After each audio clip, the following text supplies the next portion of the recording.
ఎటువంటి హామీలు ఇచ్చాడు, ఈరోజు వాటన్నిటినీ తొంగలో తొక్కి ఏ విధంగా ప్రవర్తిస్తున్నాడు అనేటువంటిది ఒక్కసారి మనందరం మననం చేసుకోవాల్సినటువంటి సందర్భం. సూపర్ 6 హామీలు ఏదైతే చంద్రబాబు నాయుడు పదే పదే చెప్పాడో, పదే పదే వీటిని అమలు చేస్తానని చెప్పి ప్రకటించాడో, వాటికి తూట్లు పొడవడం ఒక వంతైతే, మరొకటి ఇప్పటికే దాదాపుగా ఒకసారి కరెంట్ ఛార్జీలు దీపావళి శుభ సందర్భంలో వడ్డించినటువంటి చంద్రబాబు మరొకసారి సుమారు 9,412 కోట్ల రూపాయల కరెంట్ ఛార్జీలు వడ్డింపులకి ఈరోజు రంగం సిద్ధం చేసి ప్రజల మీద పెనుభారాన్ని మోపడానికి ప్రయత్నం చేస్తున్నాడు. అంటే దాదాపుగా చంద్రబాబు నాయుడు కూటమి ప్రభుత్వం ఏర్పడిన తర్వాత 6 నెలల్లోనే ఇప్పటి వరకు 15,486 కోట్ల రూపాయలకు సంబంధించినటువంటి విద్యుత్ అదనంగా వసూలు చేయాలి ప్రజల దగ్గర నుంచి అనే అదనపు భారాన్ని ఈరోజు ప్రజలకు అనేక రకాలుగా ట్రూ అప్ ఛార్జీస్, ఇంధన సర్దుబాటు ఛార్జీలు, రకరకాలైనటువంటి పేర్లతో ఈరోజు ప్రజల నుంచి ముక్కుపిండి వసూలు చేయడానికి చంద్రబాబు నాయుడు గారు సిద్ధపడ్డారు. ఒక్కసారి ఈరోజు చంద్రబాబు నాయుడు మాట్లాడుతున్నాడు. ఏమనంటే వైఎస్ఆర్ కాంగ్రెస్ పార్టీ ప్రభుత్వంలో తీసుకున్నటువంటి నిర్ణయాల వల్ల, వైఎస్ఆర్ కాంగ్రెస్ పార్టీ ప్రభుత్వంలో తీసుకున్నటువంటి అనేక కార్యక్రమాల వల్ల ఈరోజు ఈ విద్యుత్ ఛార్జీలు భారం పడుతుందని చెప్పాడు. చంద్రబాబు నాయుడు మాట్లాడేటువంటి ప్రతి మాట వైఎస్ఆర్ కాంగ్రెస్ పార్టీని, జగన్మోహన్ రెడ్డి గారిని తలుచుకుంటే తప్ప చంద్రబాబుకి, కూటమి పెద్దలకి నిద్ర పట్టేటువంటి పరిస్థితి లేదు. కాబట్టి మీరు చేసినటువంటి ప్రతి పొరపాటు, మీరు ప్రజలను మోసం చేయాలనుకున్నటువంటి ప్రతిసారి జగన్మోహన్ రెడ్డి గారి మీద ఆ నిందలు మోపడానికి మీరు సిద్ధపడడం, దానికి అనుకూలంగా కొంత పచ్చ మీడియా బాగా ఓదరం అనేటువంటిది ఆంధ్ర రాష్ట్రంలో పరిపాటిగా మారిపోయింది. వాస్తవం చెప్పాలి అంటే ఈరోజు వీటన్నిటికీ కారణం ఆంధ్ర రాష్ట్రం విద్యుత్ రంగం పెను సంక్షేమంలో కూరుకుపోవడానికి ప్రధాన కారకుడు చంద్రబాబు నాయుడు గారు. 2014 నుంచి 2019 వరకు చంద్రబాబు నాయుడు గారు తీసుకున్నటువంటి అనేక రకాలైనటువంటి నిర్ణయాలు ఆశపడి అవినీతికి పాల్పడుతూ ఒప్పందాలు, విద్యుత్ ఒప్పందాలు, పవర్ పర్చేజ్ అగ్రిమెంట్స్ చేసుకోవడం వల్ల ఈరోజు రాష్ట్రానికి ఇటువంటి దుస్థితి ఏర్పడింది. చంద్రబాబు నాయుడు చెప్పాడు, ప్రజలకు ఇచ్చినటువంటి హామీల్లో విద్యుత్ ఛార్జీలు పెంచబోను, ట్రూ అప్ ఛార్జీలు ఎత్తివేస్తానని చెప్పినటువంటి చంద్రబాబు విద్యుత్ రంగం మీద శ్వేతపత్రంలోనే పచ్చి అబద్దాలు మాట్లాడుతూ ప్రజలను మోసం చేసేటువంటి కార్యక్రమానికి శ్రీకారం చుట్టాడు. కాబట్టి ప్రజలను మోసం చేయడంలో బ్రాండ్ అంబాసిడర్ ఎవరు అనంటే చంద్రబాబు నాయుడు పేరు మొట్టమొదటిగా మనందరం ఉచ్చరించాల్సినటువంటి పరిస్థితి. ఎన్నికల్లో ఇచ్చినటువంటి హామీలన్నింటినీ కూడా ఈరోజు విఫలమయ్యాడు. ప్రజలకు ఇచ్చినటువంటి హామీలు మోసం చేశాడు. అధికారం చేపట్టగానే ఈరోజు బాధుడు మొదలుపెట్టి చంద్రబాబు నాయుడు ప్రజల్ని బాధి వదిలిపెట్టేటువంటి పరిస్థితి ఏర్పడింది. టీడీపీ ప్రభుత్వం, కూటమి ప్రభుత్వం ఒక విఫలమైనటువంటి ప్రభుత్వం, ఒక అబద్దాల కోరు ప్రభుత్వంగా ఈరోజు మనం అనడమే తప్ప ప్రజలందరూ కూడా భావించేటువంటి పరిస్థితి ఏర్పడింది. ఈరోజు ఒకసారి చూస్తే సూపర్ 6 హామీలు ఎక్కడికి వెళ్ళినా సరే నేను సూపర్ 6 హామీలు అమలు చేస్తానని చెప్పి పదే పదే చంద్రబాబు నాయుడు ప్రజలను నమ్మించేటువంటి పరిస్థితి చేశాడు. తన మార్క్ నయవంచనతో ముందుగా ఏ విధంగా గట్టిగా చెప్పాలి, ఏ విధంగా ఆకట్టుకోవాలనేటువంటి విద్యలో చంద్రబాబు నిష్ణాతుడు కాబట్టి ప్రజలకు రకరకాలుగా వాటిని మెదడులోకి చూపించి నేను ఖచ్చితంగా సూపర్ 6 హామీలు అమలు చేస్తానని చెప్పి ఈరోజు తన మార్కు నయవంచనతో ప్రజలకు ఇచ్చినటువంటి హామీలకి తూట్లు పొడుస్తూ ఈరోజు చంద్రబాబు నాయుడు గారు అదనంగా ఇచ్చినటువంటి హామీలను విస్మరించడమే కాకుండా అదనంగా వాళ్ళ మీద భారం మోపి ప్రజల నడ్డి విరిచేటువంటి పరిస్థితిని తీసుకురావడం జరిగింది. చంద్రబాబు నాయుడు చెప్పాడు, బాబు షూరిటీ భవిష్యత్ గ్యారంటీ అని. బాబు షూరిటీ భవిష్యత్ గ్యారంటీ కాదు కానీ బాబు షూరిటీ బాధుడు గ్యారంటీ అనేటువంటి విధంగా ఈరోజు చంద్రబాబు నాయుడు గారి పరిపాలన ఈరోజు మనం చూస్తున్నాం. ఈరోజు అనేక సందర్భాల్లో చెప్పాడు, విద్యుత్ ఛార్జీలు పెంచము, ట్రూ అప్ ఛార్జీలు ఉన్నా కూడా ఎత్తివేస్తామని చెప్పి అనేక సందర్భాల్లో చెప్పినటువంటి చంద్రబాబు ఈరోజు మరలా తప్పనిసరి పరిస్థితుల్లో ఈరోజు ఏదో ఒక విధంగా ఎడాపెడా కరెంటు ఛార్జీలు పెంచుతూ వాటికి సంబంధించి ఆత్మస్తుతి పరనంద పేరుతో ఈరోజు వెయ్యక తప్పడం లేదు. ఇవన్నీ గత ప్రభుత్వాల వైఫల్యం అని చెప్పి వైఎస్ఆర్ కాంగ్రెస్ పార్టీ ప్రభుత్వం మీద మాపడానికి ఈరోజు ప్రయత్నం చేస్తున్నాడు. ఒక్కసారి మనం ఆలోచన చేస్తే ఈ ప్రభుత్వం వచ్చినటువంటి 5-6 మాసాల్లోనే 2 సార్లు ట్రూ అప్ ఛార్జీల పేరిట ప్రజల నుంచి అదనంగా డబ్బులు వసూలు చేయడానికి రంగం సిద్ధం చేసింది. తాజాగా దాదాపుగా 9,412 కోట్ల రూపాయలు 9,412 కోట్ల రూపాయలు ఈరోజు ఇంధన సర్దుబాటు కింద ఈరోజు ప్రభుత్వం ప్రజల నుంచి వసూలు చేయడానికి సిద్ధపడింది. దీని ద్వారా ఈరోజు ఒక్కసారి లెక్క చూస్తే ప్రతి యూనిట్కి 92 పైసలు ఈ రోజు తీసుకున్నటువంటి నిర్ణయం ద్వారా ఈ రోజు రెండవ విడత 9,412,50,00,000 ఏదైతే ఈరోజు రెండవ విడత మరలా అదనపు భారం ప్రజల మీద పడుతుందో దానివల్ల ప్రజలకు అదనంగా మరొక 92 పైసలు సగటున ఈరోజు ప్రజలు చెల్లించాల్సినటువంటి పరిస్థితి యూనిట్కి ఈరోజు విద్యుత్తుకు సంబంధించినటువంటి ఏర్పడింది. అంటే ఇవన్నీ కూడా డిసెంబర్ వినియోగం, అంటే జనవరి నుంచి బిల్లులు వస్తాయి. జనవరి బిల్లులో ఈరోజు మనం ఏదైతే చెప్పామో రెండో విడత ఉన్నటువంటి ఈ 92 పైసలు కలిపి ప్రజలు చెల్లించాల్సినటువంటి పరిస్థితి ఏర్పడుతుంది. ఇప్పటికే దానికి సంబంధించినటువంటి దాంట్లో ఎలక్ట్రిసిటీ రెగ్యులేటరీ కమిటీ ఆమోదం తెలిపింది కాబట్టి డిసెంబర్ ఛార్జీల్లో ఇది కలుపుతారు. జనవరి నుంచి పాపం ప్రజలకు వచ్చేటువంటి బిల్లులు చెల్లించాల్సినటువంటి పరిస్థితి ఏర్పడుతుంది. దీపావళి అందరూ సంతోషంగా జరుపుకుంటారు అనుకుంటే పాపం చంద్రబాబు నాయుడు ఏదో ఇస్తారని చెప్పి ఆశిస్తే చంద్రబాబు నాయుడు ఇవ్వడం పక్కన పెడితే వడ్డించడం మొదలుపెట్టాడు. దీపావళి పండుగకు సంబంధించి 6,073 కోట్ల రూపాయలు మొదటి విడతలో 6,073 కోట్లు 6,072,86,00,000 సుమారు 6,073 కోట్ల రూపాయలు మొదట ఒక్కసారి మోపాడు. దానివల్ల దాదాపుగా ₹27 ఈరోజు అదనంగా పడేటువంటి ఏర్పడిపడింది. కాల పరిమితిని బట్టి దీన్ని వసూలు చేస్తారు కాబట్టి ఆ కాల పరిమితికి అనుగుణంగా ₹27 ఈరోజు దాదాపుగా మొదటి విడతలో వసూలు చేయాల్సినటువంటి పరిస్థితి ఏర్పడింది. ఈరోజు రెండోసారిది కూడా కలుపుకుంటే దాదాపు ₹2.19 అదనంగా ఈరోజు వినియోగదారుడు యూనిట్ విద్యుత్కి చెల్లించాల్సినటువంటి పరిస్థితి. అంటే ఒక యూనిట్ విద్యుత్కి చంద్రబాబు నాయుడు ప్రజలకు ఇచ్చినటువంటి హామీలను తొంగలోదొక్కి ₹2.19 ముక్కుపిండి వసూలు చేయడానికి రంగం సిద్ధం చేసినటువంటి సందర్భం అని చెప్పి అంటే గతంలో వేసినటువంటి 6,072,86,00,000 అంటే దీపావళి శుభ సందర్భంగా వేసింది. ఇప్పుడు తాజాగా తీసుకున్నటువంటి 9,412,50,00,000 ఈ రెండు కలిపితే ఈ 5-6 నెలల్లోనే చంద్రబాబు నాయుడు ప్రభుత్వం 15,486 కోట్ల రూపాయల భారాన్ని ప్రజల మీద మోపడానికి సిద్ధపడింది విద్యుత్తుకు సంబంధించినటువంటి విద్యుత్ ఛార్జీల వసూళ్లలో అని చెప్పి ఈ సందర్భంగా తెలియజేస్తున్నాం. ఎందుకంటే ఇప్పటికే దాదాపుగా 2023-24 సంబంధించి 12,845 కోట్ల రూపాయల ప్రతిపాదనలు పంపించే డిస్కంలు మాకు విధంగా ఇవ్వండి అని చెప్పి ఏపీఆర్సీకి పంపిస్తే ఏపీఆర్సీ ఇప్పుడు 9,412 కోట్ల రూపాయలకి ఈరోజు అనుమతించింది కాబట్టి అది మరొకసారి ప్రజల మీద భారం మోపేటువంటి పరిస్థితి ఏర్పడింది. ఒక్కసారి మనం ఈ భారం ఏ విధంగా ఉంటుందంటే సదరన్ పవర్ డిస్ట్రిబ్యూషన్ కంపెనీ లిమిటెడ్లో యూనిట్కి దాదాపుగా 91 పైసలు పడతాయి. అదేవిధంగా సెంట్రల్ పవర్ డిస్ట్రిబ్యూషన్ కార్పొరేషన్లో యూనిట్కి దాదాపుగా 92 పైసలు పడతాయి. అదేవిధంగా ఈరోజు చూసుకున్నటువంటి ఈస్టర్న్ పవర్ డిస్ట్రిబ్యూషన్ కార్పొరేషన్లో దాదాపుగా మరొక 90 పైసలు ఈరోజు అదనంగా పడేటువంటి పరిస్థితి ఏర్పడింది. అంటే దాదాపుగా ఈరోజు మనం ఒక్కసారి చూస్తే వీటికి సంబంధించినటువంటిది 24 నెలల్లో వసూలు చేసుకోమని ఈపీఆర్సీ చెప్పింది.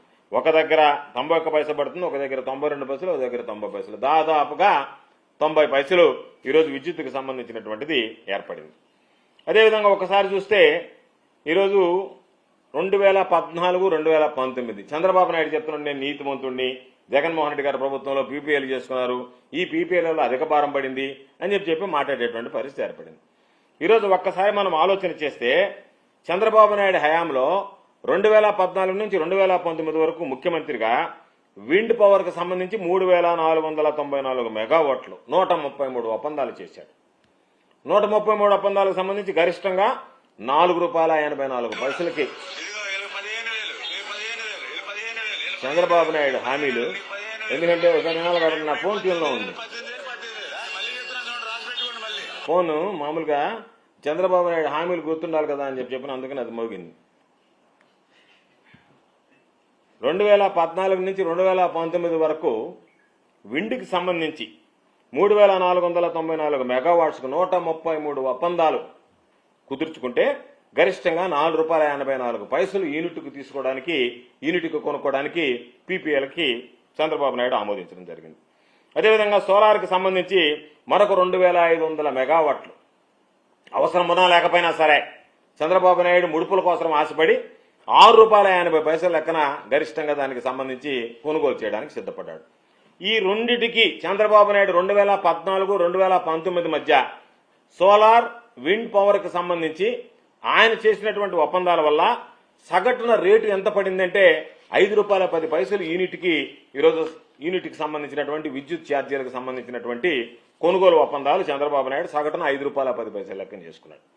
ఈరోజు మనం ఆలోచించాల్సింది ఆంధ్ర రాష్ట్ర చరిత్రలో ఎన్నడూ లేనటువంటి విధంగా 2014 నుంచి 2019 మధ్య చంద్రబాబు నాయుడు గారు ముఖ్యమంత్రిగా ₹5.10 సగటున అత్యధిక రేటుకి ఈరోజు పీపీఎల్ కొనుగోలు చేస్తే తన స్వార్థ ప్రయోజనాల కోసం రాష్ట్ర ప్రజల ప్రయోజనాలను పక్కన పెట్టి జగన్మోహన్ రెడ్డి గారి చరిత్రలో ఎన్నడూ లేనటువంటి విధంగా అత్యంత చౌకగా చరిత్రలో ఎప్పుడు జరగనటువంటి విధంగా సెకీతో ఇంటర్ ట్రాన్స్మిషన్ ఛార్జీస్తో కలిపి ₹2.49 ఈరోజు జగన్మోహన్ రెడ్డి గారు దానికి సంబంధించినటువంటి ఒప్పందం చేసుకోవడం జరిగింది. అంటే దాదాపుగా ఈ 25 ఏళ్లకు సంబంధించి జగన్మోహన్ రెడ్డి గారు తీసుకున్నటువంటి నిర్ణయం వల్ల ఈ రాష్ట్రానికి సుమారు ₹1,10,000 కోట్ల ఆదాయం వనకూరింది. చంద్రబాబు నాయుడు తీసుకున్నటువంటి నిర్ణయాల వల్ల ₹5.10 సగటున పడిందంటే ఈరోజు మనం లెక్క వేస్తే జగన్మోహన్ రెడ్డి గారు ₹2.49 ఇస్తే అదనంగా చంద్రబాబు నాయుడు గారి హయాంలో ₹2.61 అదనంగా చెల్లించడానికి సిద్ధపడి పీపీఎల్ కుదుర్చుకున్నాడు. దాని పర్యవసానం దాదాపుగా ₹87,500 కోట్ల భారం ప్రజల మీద పడింది. జగన్మోహన్ రెడ్డి గారి పుణ్యాన ₹1,10,000 కోట్ల ఆదాయం వస్తే చంద్రబాబు నాయుడు తీసుకున్నటువంటి అనాలోచిత అవినీతి నిర్ణయాల వల్ల దాదాపుగా ₹90,000 కోట్ల ప్రజల మీద భారం మోపినటువంటి సందర్భం. అంటే ఈరోజు ఒక్కసారి చూస్తే చంద్రబాబు నాయుడు చెప్తాడు, నా హయాంలో ఒక సీట్ ఇచ్చాడు, నా హయాంలో బ్రహ్మాండంగా ఉన్నది, విద్యుత్ రంగం ఈరోజు సంక్షోభంలో కూరుకుపోయింది అని చెప్పి చంద్రబాబు నాయుడు చెప్పేటువంటి మాటలకి చేసేటువంటి పనులకి ఎక్కడ పొందడం. అందుకని ఒక్కసారి మనం చూస్తే విద్యుత్ రంగానికి సంబంధించి 2014 అంటే చంద్రబాబు నాయుడు గారు ముఖ్యమంత్రి కాకముందు జూన్ 2వ తేదీ నాటికి విద్యుత్ రంగానికి సంబంధించి రాష్ట్రానికి మనకొచ్చినటువంటి అప్పులు చూస్తే ₹26,658 కోట్ల రుణాలు ఉన్నాయి. జగన్మోహన్ రెడ్డి గారు 2019 మార్చి 31వ తేదీ బాధ్యతలు తీసుకునేటప్పటికీ ఆ ₹26,658 కోట్లు కాస్త ₹64,675 కోట్లకి చేరాయి. చంద్రబాబు నాయుడు పుణ్యాన్ని డిస్కంలకు సంబంధించినటువంటి విద్యుత్ కొనుగోలు అప్పులు ఎంత పెట్టాడు అంటే చంద్రబాబు నాయుడు 2014లో ముఖ్యమంత్రి అయ్యేటప్పటికి 2,893 కోట్లుంటే చంద్రబాబు నాయుడు దిగిపోయేటప్పటికి 21,541 కోట్లకి ఎగబ్రాకే. మొత్తం అప్పులు ఎక్క చూస్తే 2014 జూన్ 2కి 29,552 ఉంటే 2019 మార్చి 31కి చంద్రబాబు నాయుడు సమర్థవంతమైనటువంటి పరిపాలన 40 ఏళ్ల ఇండస్ట్రీ అని ఆ రోజు చెప్పుకునేటువంటి పెద్ద ఆయన 86,215 కోట్ల అప్పుల ఊబిలోకి ఈరోజు విద్యుత్ రంగాన్ని నెట్టివేయడం జరిగింది. అంటే దాదాపుగా ఎంత పెంచాడు? 56,664 కోట్ల చంద్రబాబు నాయుడు గారి హయాంలో పెరిగాయి. దాని ప్రకారం ఈరోజు మనం ఒక్కసారి ఏదైతే 56,664 కోట్ల ఆయన హయాంలో పెరిగితే సంపూర్ణ పెరుగుదల ఒకసారి 2024 మార్చి 31 జగన్మోహన్ రెడ్డి గారి హయాంకి వచ్చేటప్పటికి 36,303 కోట్లు పెరిగాయి. ఒక్కసారి వార్షిక వృద్ధి రేటు, సంయుక్త వార్షిక వృద్ధి రేటు అంటే కాంపౌండ్ యాన్యువల్ గ్రోత్ రేట్ చూస్తే చంద్రబాబు నాయుడు హయాంలో 23.88 పెరిగితే జగన్మోహన్ రెడ్డి గారి హయాంలో 7.28% పెరిగింది. అంటే 23.88% compound annual growth rate Chandrababu Naidu హయాంలో పెరిగితే అప్పులు కానీ రుణాలు కానీ జగన్మోహన్ రెడ్డి గారి హయాంలో కేవలం 7.28%. కాబట్టి ఎవరి హయాంలో విద్యుత్ రంగం సంక్షోభంలో ఉంది, ఎవరి హయాంలో విద్యుత్ రంగానికి సంబంధించి ఎంతవరకు ఊపిరులూదారు అనేటువంటిది ప్రత్యేకంగా చెప్పాల్సినటువంటి అవసరం లేదు. కాబట్టి అనేక సందర్భాల్లో చెప్పాం, ఎప్పుడన్నా గతంలో విద్యుత్ ఛార్జీలు పెంచితే ఈ ఎల్లో మీడియా మొత్తం విరుచుకుపడేది. ఈరోజు చంద్రబాబు నాయుడు సూపర్ 6 హామీలు ఎగ్గొట్టినా దాని గురించి మాట్లాడటం లేదు. అదేవిధంగా ఈరోజు చంద్రబాబు నాయుడు 2 సార్లు దాదాపుగా 15,000 కోట్ల ప్రజల మీద అదనపు భారం మోపడానికి సిద్ధపడ్డా కూడా దానికి సంబంధించి మాట్లాడేటువంటి పరిస్థితి లేదు. ఈరోజు ఒకటే గుర్తుంచుకోవాల్సింది, వైఎస్ఆర్ హయాంతో పోలిస్తే, వైఎస్ఆర్ కాంగ్రెస్ పార్టీ ప్రభుత్వం హయాంతో పోలిస్తే ఈరోజు అన్ని రకాలు పెరిగాయి. స్కూల్ ఫీజులు పెరిగాయి, కాలేజీల ఫీజులు పెరిగాయి, పప్పు దినుసులు పెరిగాయి, కూరగాయల రేట్లు పెరిగాయి, బియ్యం ధరలు పెరిగాయి, పాల రేట్లు పెరిగాయి, చివరికి ఉచితంగా ఇస్తానన్నటువంటి ఇసుక రేట్లు పెరిగాయి, రేట్లు తగ్గిస్తానన్నటువంటి మద్యం రేట్లు పెరిగాయి, రిజిస్ట్రేషన్ ఛార్జీలు పెరిగాయి. ఎక్కడ కూడా వంట నూనె దగ్గర నుంచి ప్రతిదీ పాపం సగటు మనిషి, సగటు మానవుడు ఈ ప్రభుత్వంలో ఎన్ని రకాలైనటువంటి ఇబ్బందులు పడుతున్నారనేటువంటిది ప్రత్యేకంగా చెప్పాల్సినటువంటి అవసరం లేదు. చంద్రబాబు నాయుడు ఆలోచన అంతా మా వాళ్ళంతా ఒక సిండికేట్గా ఏర్పడతారు, శాండ్ సిండికేటు, లిక్కర్ సిండికేట్ ఈ విధంగా ఏర్పడతారు, వాళ్ళందరూ దోచుకుంటారు, మీరు వాళ్ళకి ఖచ్చితంగా ఈరోజు సమర్పించుకోవాల్సినటువంటి పరిస్థితి అని చెప్పి మాట్లాడడం, ప్రజలు నరక యాతన అనుభవిస్తున్నారు.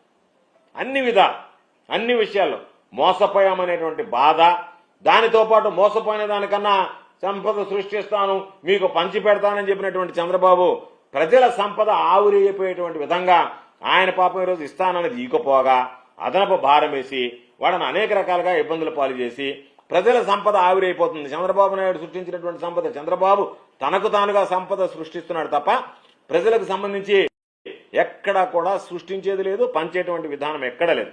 కాబట్టి ఈరోజు ఏమయ్యాయి? కుటుంబాల ఆదాయం పడిపోయింది, ఇస్తానన్నటువంటి సంక్షేమ కార్యక్రమాలు రావడం లేదు. దానితో పాటు అదనంగా పాపం విద్యుత్ ఛార్జీల దగ్గర నుంచి ప్రతి ఒక్కటి రేట్లు పెరిగాయి. దానివల్ల ఆ కుటుంబాలు ఇబ్బడి ముబ్బడిగా అప్పులు చేయాల్సినటువంటి పరిస్థితులు ఏర్పడ్డాయి. దాని పర్యవసానం ఏమైంది? మరలా వడ్డీలు, కాల్ మనీ గ్యాంగులు, ఇప్పుడు ఓళ్లలో పట్టణాల్లో ఎక్కడ పడితే అక్కడ వడ్డీ వ్యాపారులు, వీళ్ళు ఎక్కడెక్కడ స్వైర విహారం చేసేటువంటి పరిస్థితులు ఏర్పడ్డాయి. అంటే పాపం వాళ్ళు అన్ని విధాల అప్పుల ఊబిలోకి, అదేవిధంగా ఈ అప్పులు ఇచ్చినటువంటి కాల్ మనీకి సంబంధించినటువంటి గ్యాంగుల్లోకి వీళ్ళందరిలో పడి రకరకాలైనటువంటి ఇబ్బందులు పడి ప్రజలు బలైపోయేటువంటి పరిస్థితి ఏర్పడింది. అస్తవ్యస్తమైపోయింది వాళ్ళ జీవితాలకు సంబంధించి. కాబట్టి చంద్రబాబు నాయుడు చెప్పినటువంటి మాటలు వేరు, ఈరోజు చేస్తున్నటువంటి చేతలు వేరు. కాబట్టి చంద్రబాబు నాయుడు బహుశా పాపం అందరికీ గుర్తుండి ఉంటుంది రాష్ట్ర ప్రజలకి. అక్కడ కడపలో ఒక సమావేశంలో బహిరంగ సభలో చాలా దగ్గర చెప్పారు, నేను మీరే సొంతంగా ఎనర్జీ, సోలార్ ఎనర్జీని మీరే ఉత్పత్తి చేయండి, నేను మీకు గ్రిడ్కు అనుసంధానం చేసేటువంటి ఏర్పాటు చేస్తా, దానివల్ల మిగిలినటువంటి విద్యుత్ మీకు ఆదాయం వచ్చి సంపద సృష్టిస్తారని చెప్తే పాపం జనాలు నిజమేమో, చంద్రబాబు నాయుడు టెక్నాలజీకి ఆద్యుడు కాబట్టి ఈ విధంగా చేస్తాడేమోనని పాపం ఆశపడ్డారు. అన్ని రకాల ఓట్లు వేశారు, గెలిపించారు.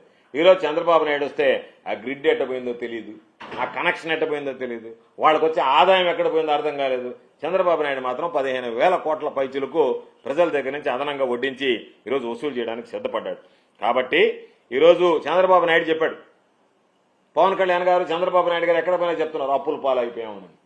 నువ్వు ప్రజలకు హామీలు ఇచ్చేటప్పుడు 14 లక్షల కోట్ల అప్పులు ఉన్నాయని చెప్పి పదే ప్రకటించి ఈ హామీలన్నీ ఇచ్చావు. ఆ తర్వాత 14 లక్షల కోట్లు కాస్త నువ్వు అధికారంలోకి వచ్చిన తర్వాత 14 లక్షల కోట్లకు లెక్కలు చూపించలేక దాన్ని 10 లక్షల కోట్లకు తగ్గించావు. తీరా మొన్న అసెంబ్లీ బడ్జెట్ సమావేశంలో చూస్తే అది 6,48,00,000లకు తగ్గిపోయింది. అంటే 6,50,00,000 కన్నా లోపల ఉండే అప్పులు అనేటువంటిది ప్రజలకు అర్థమైపోయింది. కాబట్టి నువ్వు ఏదో ఒక విధంగా వైఎస్ఆర్ కాంగ్రెస్ పార్టీ మీద బురద చల్లాలా, దాన్ని అడ్డం పెట్టుకుని ప్రజలను మోసం చేయాలా, ఏదో ఒక విధంగా ప్రజల దగ్గర నుంచి గుంజాలనేటువంటి ఆలోచన తప్ప ప్రజలకు సంబంధించి ఆలోచన చేసేటువంటి పరిస్థితుల్లో లేడు. చంద్రబాబు నాయుడికి స్వార్థ ప్రయోజనాలు తప్ప రాష్ట్ర ప్రయోజనాలు అనేటువంటివి ఏ రోజు పట్టవు. అందుకని అబద్ధపు శ్వేతపత్రాలు ఇవ్వడం, అసత్య ప్రకటనలు చేయడంలో పట్టా పొందినటువంటి PhD పొందినటువంటి చంద్రబాబు నాయుడు గారు మరొకసారి అదే పందాలో పయనిస్తున్నాడు. కాబట్టి ప్రజలకు ఇచ్చినటువంటి హామీలను నిలబెట్టుకోకుండా ప్రజలను మోసం చేయడం మంచిది కాదు అని చెప్పి చంద్రబాబుకి తెలియజేస్తూ ఈరోజు ప్రజల మీద అదనపు భారం మోపడాన్ని వైఎస్ఆర్ కాంగ్రెస్ పార్టీ ఖండిస్తోంది. తప్పనిసరిగా మీరు తీసుకునేటువంటి నిర్ణయం ఉపసంహరించుకోకపోతే ప్రజల పక్షాన నిలబడి వైఎస్ఆర్ కాంగ్రెస్ పార్టీ పోరాటం చేయడానికి కూడా వెనకాడదు అని చెప్పి ఈ సందర్భంగా తెలియజేస్తున్నాం.